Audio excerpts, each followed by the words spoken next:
With the new administration coming in, there's some question over what the Justice Department will do. The federal government has so far taken a pretty hands-off approach to states that legalize, even though marijuana is illegal under federal law.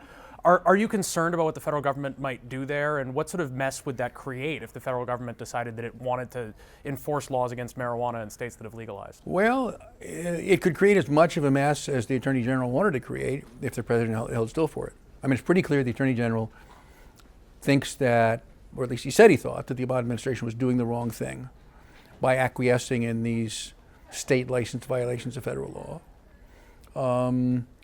I assume that the career staff there is giving advice, and he may actually already know this, that they didn't have much choice. Why is that? Because there are 4,000 DEA agents worldwide.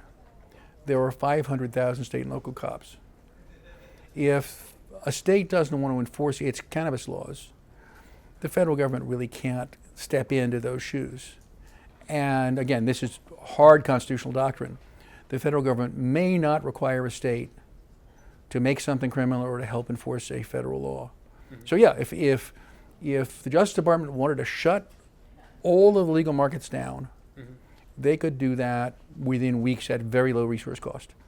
They go into the state regulatory agencies, they get all the license applications, which I think are public record, but if not, they can subpoena them. Mm-hmm. They take that pack of applications to the nearest U.S. federal district court and say, Your Honor, here are people who have signed an application for permission to commit a federal felony. But please enjoin them from doing so. That injunction issues without even hearing from the lawyer on the other side. And then use the contempt power to enforce it. Mm-hmm.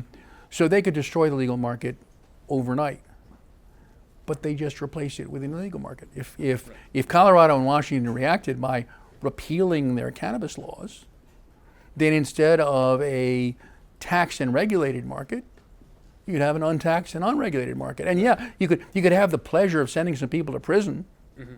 but you couldn't do anything about it. Yeah. So my guess is that's the advice that the new Attorney General will get from his staff, and that they will acquiesce, as the Obama administration acquiesced, in something they can't stop.